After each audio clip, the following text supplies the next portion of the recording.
आप सभी को मेरा प्रणाम। स्वागत है आप सबका मेरे चैनल होली बुक्स में। तो अब तक हमने पढ़ा है शिव पुराण के विद्वेश्वर संहिता का अध्याय 16। अब हम पढ़ेंगे अध्याय 17। तो चलिए शुरू करते हैं। श्री गणेशाय नमः। ओम नमः शिवाय। सरलिंग स्वरूप प्रणय का महात्म्य, उसके सूक्ष्म रूप ओमकार और स्थूल रूप पंचाक्षर मंत्र का विवेचन, उसके जप की विधि एवं महिमा, कार्य ब्रह्म के लोकों से लेकर कारण रुद्र के लोकों तक का विवेचन करके कालातीत पंचावरण विशिष्ट शिवलोक के अनिर्वचनीय वैभव का निरूपण तथा शिव भक्तों के सत्कार की महत्ता। ऋषि बोले, प्रभु महामुने, आप हमारे लिए क्रमशः सरलिंग स्वरूप प्रणव का महात्म्य तथा शिव भक्त के पूजन का प्रकार बताइए। सूत जी ने कहा, महर्षियों, आप लोग तपस्या के धनी हैं। आपने यह बड़ा सुंदर प्रश्न उपस्थित किया है, किंतु इसका ठीक ठाक उत्तर महादेव जी ही जानते हैं, दूसरा कोई नहीं। तथापि भगवान शिव की कृपा से ही मैं इस विषय का वर्णन करूंगा। वे भगवान शिव हमारी और आप लोगों की रक्षा का भारी भार बारंबार स्वयं ही ग्रहण करें। नाम है प्रकृति से उत्पन्न संसार रूपी महासागर का। प्रणव इससे पार करने के लिए दूसरी मतलब की नाव है, इसलिए इस ओमकार को प्रणव की संज्ञा देते हैं। ओमकार अपने जप करने वाले साधकों से कहता है, प्र मतलब प्रपंच, न मतलब नहीं है, वह मतलब तुम लोगों के लिए। अतः इस भाव को लेकर भी ज्ञानी पुरुष ओम को प्रणव नाम से जानते हैं। इसका दूसरा भाव यूं है, प्र मतलब प्रकर्षेण, न मतलब नहीं, वह मतलब युष्मान मोक्षम इति वा प्रणवः, अर्थात यह तुम सब उपासकों को बलपूर्वक मोक्ष तक पहुंचा देगा। इस अभिप्राय से ही इसे ऋषि मुनि प्रणव कहते हैं। अपना जप करने वाले योगियों तथा अपने मंत्र की पूजा करने वाले उपासक के समस्त कर्मों का नाश करके यह दिव्य नूतन ज्ञान देता है, इसलिए भी इसका नाम प्रणव है। उन माया रहित महेश्वर को ही नव अर्थात नूतन कहते हैं। वे परमात्मा प्रकृष्ट रूप से नव अर्थात शुद्ध स्वरूप है, इसलिए प्रणव कहलाते हैं। प्रणव साधक को नव अर्थात नवीन शिव स्वरूप कर देता है, इसलिए भी विद्वान पुरुष उसे प्रणव के नाम से जानते हैं, अथवा प्रकृष्ट रूप से नव दिव्य परमात्मा ज्ञान प्रकट करता है, इसलिए वह प्रणव है। प्रणव के दो भेद बताए गए हैं, स्थूल और सूक्ष्म। एक अक्षर रूप जो ओम है उसे सूक्ष्म प्रणव जानना चाहिए, और नमः शिवाय इस 5 अक्षर वाले मंत्र को स्थूल प्रणव समझना चाहिए। जिसमें 5 अक्षर व्यक्त नहीं है वह सूक्ष्म है, और जिसमें 5 अक्षर सुस्पष्ट रूप से व्यक्त है वह स्थूल है। जीवन मुक्त पुरुष के लिए सूक्ष्म प्रणव के जप का विधान है, वही उसके लिए समस्त साधनों का सार है। यद्यपि जीवन मुक्त के लिए किसी साधन की आवश्यकता नहीं है, क्योंकि वह सिद्धि रूप है। तथापि दूसरों की दृष्टि में जब तक उसका शरीर रहता है तब तक उसके द्वारा प्रणव जप की सहज साधना स्वतः होती रहती है। वह अपनी देह का विलय होने तक सूक्ष्म प्रणव मंत्र का जप और उसके अर्थभूत परमात्म तत्व का अनुसंधान करता रहता है। जब शरीर नष्ट हो जाता है तब वह पूर्ण ब्रह्म स्वरूप शिव को प्राप्त कर लेता है, यह सुनिश्चित बात है। जो अर्थ का अनुसंधान न करके केवल मंत्र का जप करता है उसे निश्चय ही योग की प्राप्ति होती है। जिसने 36 करोड़ मंत्र का जप कर लिया हो उसे अवश्य ही योग प्राप्त हो जाता है। सूक्ष्म प्रणव के भी हर्ष और दीर्घ के भी भेद रूप से जानने चाहिए। अकार, उकार, मकार, बिंदु, नाद, शब्द, काल और कला, इनसे युक्त जो प्रणव है उसे दीर्घ प्रणव कहते हैं। वह योगियों के ही हृदय में होता है। मकार पर्यंत जो ओम है वह अ, उ, म इन 3 तत्वों से युक्त है। इसी को हर्ष प्रणव कहते हैं। अ शिव है, उ शक्ति है और मकार इन दोनों की एकता है। वह त्रित्व रूप है। ऐसा समझकर हर्ष प्रणव का जप करना चाहिए। जो अपने समस्त पापों का क्षय करना चाहते हैं उसके लिए इस हर्ष प्रणव का जप अत्यंत आवश्यक है। पृथ्वी, जल, तेज, वायु और आकाश, ये 5 भूत तथा शब्द, स्पर्श आदि इनके 5 विषय, ये सब मिलकर 10 वस्तुएं मनुष्यों की कामना के विषय हैं। इनकी आशा में मन में लेकर जो कर्मों के अनुष्ठान में संलग्न होते हैं, वे 10 प्रकार के पुरुष प्रवृत्त अथवा प्रवृत्ति मार्गी कहलाते हैं। जो निष्काम भाव से शास्त्र विहित कर्मों का अनुष्ठान करते हैं, वे निवृत्त कहे गए हैं। प्रवृत्त पुरुषों को हर्ष प्रणव का ही जप करना चाहिए और निवृत्त पुरुषों को दीर्घ प्रणव का। बाह्य वृत्तियों तथा अन्य मंत्रों के आदि में इच्छानुसार शब्द और कला से युक्त प्रणव का उच्चारण करना चाहिए। वेद के आदि में और दोनों संध्याओं की उपासना के समय भी ओमकार का उच्चारण करना चाहिए। प्रणव का 9 करोड़ जप करने से मनुष्य शुद्ध हो जाता है। फिर 9 करोड़ का जप करने से वह पृथ्वी तत्व पर विजय पा लेता है। तत्पश्चात पुनः 9 करोड़ का जप करने से वह जल तत्व को जीत लेता है। पुनः 9 करोड़ जप से अग्नि तत्व पर विजय पाता है। तदनंतर फिर 9 करोड़ का जप करके वह वायु तत्व पर विजय होता है। फिर 9 करोड़ के जप से आकाश को अपने अधिकार में कर लेता है। इसी प्रकार 9 करोड़ का जप करके वह क्रमशः गंध, रस, रूप, स्पर्श और शब्द पर विजय पाता है। इसके बाद फिर 9 करोड़ का जप करके अहंकार को भी जीत लेता है। इस तरह 108 करोड़ प्रणव का जप करके उत्कृष्ट बोध को प्राप्त हुआ पुरुष शुद्ध योग का लाभ करता है। शुद्ध योग से युक्त होने पर वह जीवन मुक्त हो जाता है, इसमें संशय नहीं है। सदा प्रणव का जप और प्रणव रूपी शिव का ध्यान करते करते समाधि में स्थित हुआ महायोगी पुरुष साक्षात शिव ही है, इसमें संशय नहीं है। पहले अपने शरीर में प्रणव के ऋषि छंद और देवता आदि का न्यास करके फिर जप आरंभ करना चाहिए। अकारा आदि मातृका वर्णों से युक्त प्रणव का अपने अंगों में न्यास करके मनुष्य ऋषि हो जाता है। मंत्रों के 10 विध संस्कार मातृकान्यास तथा सर्वद्वेष शोधन आदि के साथ संपूर्ण न्यास फल उसे प्राप्त हो जाता है। प्रवृत्ति तथा प्रवृत्ति निवृत्ति से मिश्रित भाव वाले पुरुषों के लिए स्थूल प्रणव का जप का ही अभीष्ट साधक होता है। क्रिया, तप और जप से योग से शिव योगी 3 प्रकार के होते हैं, जो क्रमशः क्रिया योगी, तपोयोगी और जप योगी कहलाते हैं। जो धन आदि वैभवों से पूजा सामग्री का संचय करके हाथ आदि अंगों से नमस्कार आदि क्रिया करते हुए इष्ट देव की पूजा में लगा रहता है, वह क्रिया योगी है।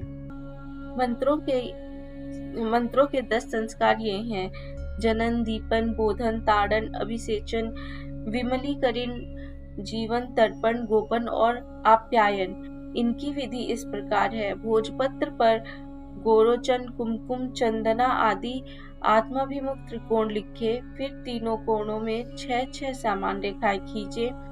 ऐसा करने पर 49 त्रिकोण कोष्ठ बनेंगे। उनमें ईशान कोण से मातृका वर्ण लिखकर देवता का आवाहन पूजन करके मंत्र का एक एक वर्ण उच्चारण करके अलग पत्र पर लिखें। ऐसा करने पर जनन नाम का प्रथम संस्कार होगा। हंस मंत्र का संपुट करने से 1000 जप द्वारा मंत्र का दूसरा दीपन संस्कार होता है।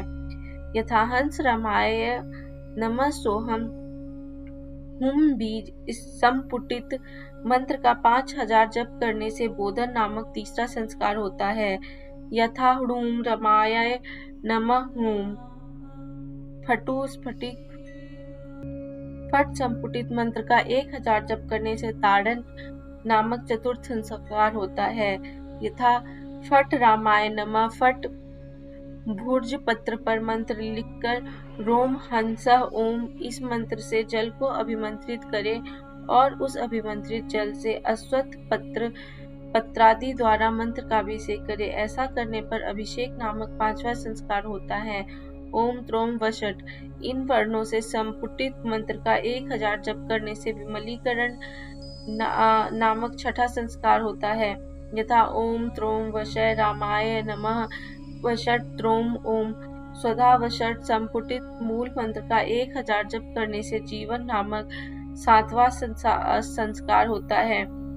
यथा स्वधा वषट रामाय नमः वषट स्वधा दुग्ध जल एवं घृत के द्वारा मूल मंत्र से 100 बार तर्पण करना ही तर्पण संस्कार है। ह्रीम बीज संपुटित 1000 जप करने से गोपन नामक 9वां संस्कार होता है। यथा ह्रीम रामाय नमः ह्रीम ह्रौम बीज संपुटित 1000 जप करने से आप्यायन नामक 10वां संस्कार होता है। यथा ह्रौम रामाय नमः ह्रौम 1000। इस प्रकार संस्कृत किया हुआ मंत्र शीघ्र सिद्धिप्रद होता है। षडध्व शोधन का कार्य होत्री दीक्षा के अंतर्गत है। उसमें पहले कुंड में या वेदी पर अग्नि स्थापन होता है। वहां षडध्वा शोधन करके होम से ही दीक्षा संपन्न होती है। विस्तार वैसे अधिक विवरण नहीं दिया जा सकता। पूजा में संलग्न रहकर जो परिमित भोजन करता है, बाह्य इंद्रियों को जीतकर वश में किए रहता है और मन को भी वश में करके पापद्रोह आदि से दूर रहता है, वह तपोयोगी कहलाता है। इन सभी सद्गुणों से युक्त होकर जो सदा शुद्ध भाव से रहता है तथा समस्त काम आदि दोषों से रहित है, वो शांत चित्त से निरंतर जप किया करता है, उसे महात्मा पुरुष जप योगी मानते हैं। जो मनुष्य 16 प्रकार के उपचारों से शिव योगी महात्माओं की पूजा करता है, वह शुद्ध होकर सालोक्य आदि के कर्म से उत्तरोत्तर उत्कृष्ट मुनि को प्राप्त कर लेता है। द्विजों, अब मैं जप योग का वर्णन करता हूँ। तुम सब लोग ध्यान देकर सुनो। तपस्या करने के लिए जप का उपदेश किया गया है, क्योंकि वह जप करते करते अपने आप को सर्वथा शुद्ध निष्पाप कर लेता है। ब्राह्मणों, पहले नमः पद हो, उसके बाद चतुर्थी विभक्ति में शिव शब्द हो तो पंच तत्वात्मक नमः शिवाय मंत्र होता है। इसे शिव पंचाक्षर कहते हैं।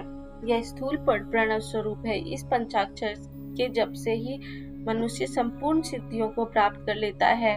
पंचाक्षर मंत्र के आदि में ओमकार लगाकर ही सदा उसका जप करना चाहिए। द्विजों, गुरु के मुख से पंचाक्षर मंत्र का उपदेश पाकर जहाँ सुख पूर्वक निवास किया जा सके, ऐसी उत्तम भूमि पर महीने के पूर्व पक्ष में आरंभ करके कृष्ण पक्ष की चतुर्दशी तक निरंतर जप करता रहे। माघ और भादों के महीने अपना विशिष्ट महत्व रखते हैं। यह समय सब समयों का उत्तमोत्तम माना गया है। साधक को चाहिए कि वह प्रतिदिन एक बार परिमित भोजन करे, मौन रहे, इंद्रियों को वश में रखे, अपने स्वामी एवं माता पिता की नित्य सेवा करे। इस नियम से रहकर जप करने वाला पुरुष 1 सहस्त्र जप से ही शुद्ध हो जाता है, अन्यथा वह ऋणी होता है। भगवान शिव का निरंतर चिंतन करते हुए पंचाक्षर मंत्र का 5 लाख जप करे। जप काल में इस प्रकार ध्यान करे। कल्याणदाता भगवान शिव कमल के आसन पर विराजमान है। उनका मस्तक श्री गंगा जी की तथा चंद्रमा की कला से सुशोभित है। उनकी बाईं जांघ पर आदि शक्ति भगवती उमा बैठी हैं। वहां खड़े हुए बड़े बड़े गण भगवान शिव की शोभा बढ़ा रहे हैं। महादेव जी अपने 4 हाथों में मृग मुद्रा, टंक तथा एवं अभय की मुद्राएं धारण किए हुए हैं। इस प्रकार सदा सब पर अनुग्रह करने वाले भगवान सदाशिव बारंबार स्मरण करते हुए हृदय अथवा सूर्य मंडल में पहले उनकी मानसिक पूजा करके फिर पूर्वाभिमुख हो पूर्वोक्त पंचाक्षरी विद्या का जप करे। उन दिनों साधक सदा शुद्ध कर्म ही करे और दुष्कर्म से बचा रहे। जप की समाप्ति के दिन कृष्ण पक्ष की चतुर्दशी को प्रातः काल नित्य कर्म करके शुद्ध एवं सुंदर स्थान में शौच संतोष आदि नियमों से युक्त हो शुद्ध हृदय से पंचाक्षर मंत्र का 12 सहस्त्र जप करें। तत्पश्चात 5 सपत्नी ब्राह्मणों का जो श्रेष्ठ एवं शिव भक्त हो वर्णन करें। इनके अतिरिक्त एक श्रेष्ठ आचार्य प्रवर का भी प्रवण करें और उसे सांब सदाशिव का स्वरूप समझे। ईशान तत्पुरुष, अघोर, वामदेव तथा सद्योजात, इन 5 के प्रतीक स्वरूप 5 ही श्रेष्ठ और शिव भक्त ब्राह्मणों का वर्णन करने के पश्चात पूजन सामग्री को एकत्रित करके भगवान शिव का पूजन आरंभ करें। विधि पूर्वक शिव की पूजा संपन्न करने से होम आरंभ करें। अपने गृह सूत्र के अनुसार सुखांत कर्म करके अर्थात परिसमूहन, उपलेपन, उल्लेखन, मृद उद्धरण और अभ्युक्षण, इन 5 भू संस्कारों के पश्चात इसी भावना के साथ उन सबके चरण धोए और उनके चरणोदक से अपने मस्तक को सींचे। ऐसा करने से वह साधक अगणित तीर्थों में तत्काल स्नान करने का फल प्राप्त कर लेता है। उन ब्राह्मणों को भक्ति पूर्वक दशांश अन्न देना चाहिए। गुरु पत्नी को पराशक्ति मानकर उनका भी पूजन करें। ईशानादि क्रम से भी सभी ब्राह्मणों का उत्तम अन्न से पूजन करके अपने वैभव विस्तार के अनुसार रुद्राक्ष वस्त्र, बड़ा और पुआ आदि समर्पित करें। तदनंतर दिक्पाल आदि को बलि देकर ब्राह्मणों को भरपूर भोजन कराएं। इसके बाद देवेश्वर शिव से प्रार्थना करके अपना जप समाप्त करें। इस प्रकार पुरस्चरण करके मनुष्य उस मंत्र को सिद्ध कर लेता है। फिर 5 लाख जप करने से समस्त पापों का नाश हो जाता है। तदनंतर पुनः 5 लाख जप करने पर अतल से लेकर सत्यलोक तक 14 भुवनों पर क्रम से अधिकार प्राप्त हो जाता है। यदि अनुष्ठान पूर्ण होने के पहले बीच में ही साधक की मृत्यु हो जाए तो वह परलोक में उत्तम भोग भोगने के पश्चात पुनः पृथ्वी पर जन्म लेकर पंचाक्षर मंत्र के जप का अनुष्ठान करता है। समस्त लोकों का ऐश्वर्य पाने के पश्चात वह मंत्र को सिद्ध करने वाला पुरुष यदि पुनः 5 लाख जप करे तो उसे ब्रह्मा जी का सामीप्य प्राप्त होता है। पुनः 5 लाख जप करने से सारूप्य नामक ऐश्वर्य प्राप्त होता है। 100 लाख जप करने से वह साक्षात ब्रह्मा के समान हो जाता है। इस तरह कार्य ब्रह्म का सायुज्य प्राप्त करके वह उस ब्रह्मा का प्रलय होने तक उस लोक में यथेष्ट भोग भोगता है।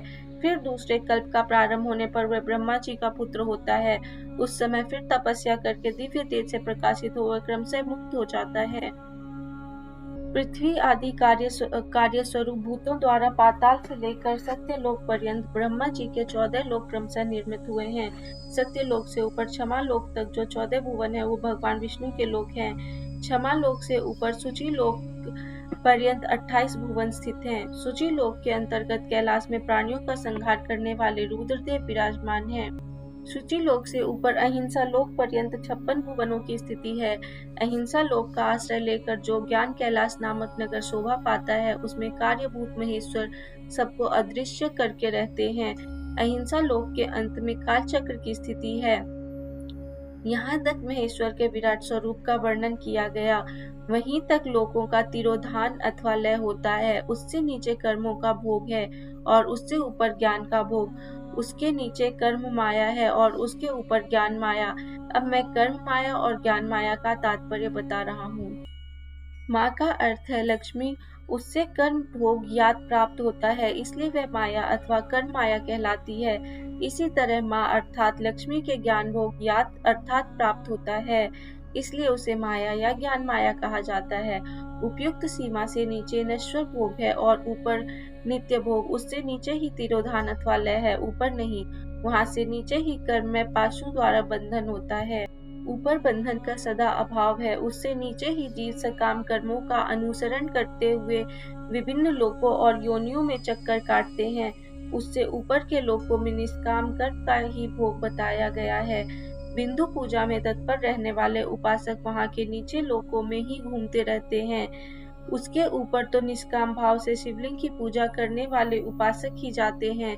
जो एकमात्र शिव की उपासना में तत्पर हैं, वो उससे ऊपर के लोकों में जाते हैं। वहां से नीचे जीव कोटि है और ऊपर ईश्वर कोटि। नीचे संसारी जीव रहते हैं और ऊपर मुक्त पुरुष। नीचे कर्म लोक है और ऊपर ज्ञान लोक। ऊपर मद और अहंकार का नाश करने वाली नम्रता है। वहां जन्म जनित तिरोधान नहीं है। उसका निवारण किए बिना वहां किसी का प्रवेश संभव नहीं है। इस प्रकार तिरोधान का निवारण करने से वहां ज्ञान शब्द का अर्थ ही प्रकाशित होता है। आदि भौतिक पूजा करने वाले लोग उससे नीचे के लोकों में ही चक्कर काटते हैं। जो आध्यात्मिक उपासना करने वाले हैं वे ही उससे ऊपर को जाते हैं। जो सत्य अहिंसा आदि धर्मों से युक्त हो भगवान शिव के पूजन में तत्पर रहते हैं वे काल चक्र को पार कर जाते हैं। काल चक्रेश्वर की सीमा तक जो विराट महेश्वर लोक बताया गया है उससे ऊपर वृषभ के आकार में धर्म की स्थिति है। वह ब्रह्मचर्य का मूर्तिमान रूप है। उसके सत्य, शौच, अहिंसा और दया ये 4 पाद हैं। वह साक्षात शिवलोक के द्वार पर खड़ा है। क्षमा उसके सींग है, शम कान है। वह वेद ध्वनि रूपी शब्द से विभूषित है। आस्तिकता उसके दोनों नेत्र हैं। विश्वास ही उसकी श्रेष्ठ बुद्धि एवं मन है। क्रिया आदि धर्म रूपी जो वृषभ हैं वे कारण आदि में स्थित हैं। ऐसा जानना चाहिए। उस क्रिया रूप वृषभाकार धर्म पर कालातीत शिव आरूढ़ होते हैं। ब्रह्मा, विष्णु और महेश्वर की जो अपनी अपनी आयु है उसी को दिन कहते हैं। जहाँ धर्म रूपी वृषभ की स्थिति है उससे ऊपर न दिन है न रात्रि, वहाँ जन्म मरण आदि भी नहीं है। वहाँ फिर से कारण स्वरूप ब्रह्मा के कारण सत्य लोक पर्यंत 14 लोक स्थित हैं, जो 5 भौतिक गंध आदि से परे हैं। उनकी सनातन स्थिति है। सूक्ष्म गंध ही उनका स्वरूप है। उनसे ऊपर फिर कारण विष्णु के 14 लोक स्थित हैं। उनसे भी ऊपर फिर कारण रूपी रुद्र के 28 लोकों की स्थिति मानी गई है। फिर उनसे भी ऊपर कारणेश शिव के 56 लोक विद्यमान हैं। तदनंतर शिव सम्मत ब्रह्मचर्य लोक है और वहीं 5 आवरणों से युक्त ज्ञानमय कैलाश है, जहाँ 5 मंडलों, 5 ब्रह्म कलाओं और आदि शक्ति से संयुक्त आदिलिंग प्रतिष्ठित है। उसे परमात्मा शिव का शिवालय कहा गया है। वही पराशक्ति से युक्त परमेश्वर शिव निवास करते हैं। वे सृष्टि, पालन, संहार, तिरोभाव और अनुग्रह इन 5 कृत्यों में प्रवीण हैं। उनका श्री विग्रह सच्चिदानंद स्वरूप है। वे सदा ध्यान रूपी धर्म में ही स्थित रहते हैं और सदा सब पर अनुग्रह किया करते हैं। वे स्वात्मा राम है और समाधि रूपी आसन पर आसीन हो नित्य विराजमान होते हैं। कर्म एवं ध्यान आदि का अनुष्ठान करने से क्रमशः साधन पथ में आगे बढ़ने पर उनका दर्शन साध्य होता है। नित्य नैमित्तिक आदि कर्मों द्वारा देवताओं का यजन करने से भगवान शिव के समाराधन कर्म में मन लगता है। क्रिया आदि जो शिव संबंधी कर्म है उनके द्वारा शिव ज्ञान सिद्ध करें। जिन्होंने शिव तत्व का साक्षात कर लिया है अथवा जिन पर शिव की कृपा दृष्टि पड़ चुकी है, वे सब मुक्त ही हैं, इसमें संशय नहीं है। आत्म स्वरूप से ही जो स्थिति है वही मुक्ति है। एकमात्र अपने आत्मा में रमण या आनंद का अनुभव करना ही मुक्ति का स्वरूप है। जो पुरुष क्रिया, तप, जप, ज्ञान और ध्यान रूपी धर्मों में भली भांति स्थित है, वह शिव का साक्षात्कार करके स्वात्मारामत्व स्वरूप को मोक्ष भी प्राप्त कर लेता है। जैसे सूर्य देव अपनी कर्मों से अशुद्धि को दूर कर देते हैं, उसी प्रकार कृपा करने में कुशल भगवान शिव अपने भक्त के अज्ञान को मिटा देते हैं। अज्ञान की निवृत्ति हो जाने पर शिव ज्ञान स्वतः प्रकट हो जाता है। शिव ज्ञान से अपना विशुद्ध स्वरूप आत्मा रामत्व प्राप्त होता है और आत्मा रामत्व की सम्यक सिद्धि हो जाने पर मनुष्य कृत्य हो जाता है। इस तरह यहाँ जो कुछ बताया गया है वह पहले मुझे गुरु परंपरा से प्राप्त हुआ था। तत्पश्चात मैंने पुनः नंदीश्वर के मुख से इस विषय को सुना था। नंदी स्थान से परे जो स्वयंवेद शिव वैभव है, उसका अनुभव केवल भगवान शिव को ही है। साक्षात शिवलोक के उस वैभव का ज्ञान सबको शिव की कृपा से ही हो सकता है, अन्यथा नहीं, ऐसा आस्तिक पुरुषों का कथन है। साधक को चाहिए कि वह 5 लाख जप करने के पश्चात भगवान शिव की प्रसन्नता के लिए महाभिषेक एवं नैवेद्य निवेदन करके शिव भक्तों का पूजन करे। भक्त की पूजा से भगवान शिव बहुत प्रसन्न होते हैं। शिव और उनके भक्त में कोई भेद नहीं है, वे साक्षात शिव स्वरूप ही हैं। शिव स्वरूप मंत्र को धारण करके वह शिव ही हो गया रहता है। शिव भक्त का शरीर शिव रूपी ही है, अतः उसकी सेवा में तत्पर रहना चाहिए। जो शिव के भक्त हैं वे लोक और देव की सारी क्रियाओं को जानते हैं। जो क्रमशः जितना जितना शिव मंत्र का जप कर लेता है, उसके शरीर को उतना ही उतना शिव का सामीप्य प्राप्त हो जाता है, इसमें संशय नहीं है। शिव भक्त स्त्री का रूप देवी पार्वती का ही स्वरूप है। वह जितना मंत्र जपती है उसे उतना ही देवी का सानिध्य प्राप्त हो जाता है। साधक स्वयं शिव स्वरूप होकर पराशक्ति का पूजन करे। शक्ति वेद तथा लिंग का चित्र बनाकर अथवा मिट्टी आदि से इनकी आकृति का निर्माण करके प्राण प्रतिष्ठा पूर्वक निष्कपट भाव से इनका पूजन करे।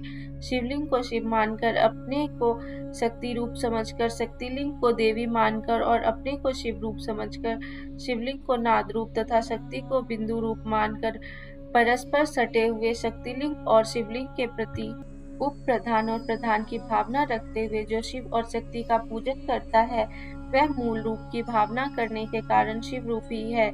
शिव भक्त शिव मंत्र रूप होने के कारण शिव के ही स्वरूप है। जो 16 उपचारों से उनकी पूजा करता है उसे अभिष्ट वस्तु की प्राप्ति होती है। जो शिवलिंगोपासक शिव भक्त की सेवा आदि करके उसे आनंद प्रदान करता है, उसे विद्वान पर भगवान शिव बड़े प्रसन्न होते हैं। 5, 10 या 100 सपत्नीक शिव भक्तों को बुलाकर भोजन आदि के द्वारा पत्नी सहित उसका सदैव समादर करें। धन में, देह में और मंत्र में शिव भावना रखते हुए उन्हें शिव और शक्ति का स्वरूप जानकर निष्कपट भाव से उनकी पूजा करें। ऐसा करने वाला पुरुष इस भूतल पर फिर जन्म नहीं लेता। यहाँ पर हमारा अध्याय 17 भी समाप्त हो चुका है। अगर आपको मेरी वीडियो अच्छी लग रही हो तो मेरे चैनल को सब्सक्राइब करना ना भूलें, वीडियो को लाइक करना ना भूलें। अपने सुझाव आप हमें कमेंट बॉक्स में लिख के दे सकते हैं और इसके अगले अध्याय को हम जल्दी लेकर आएंगे। प्रणाम।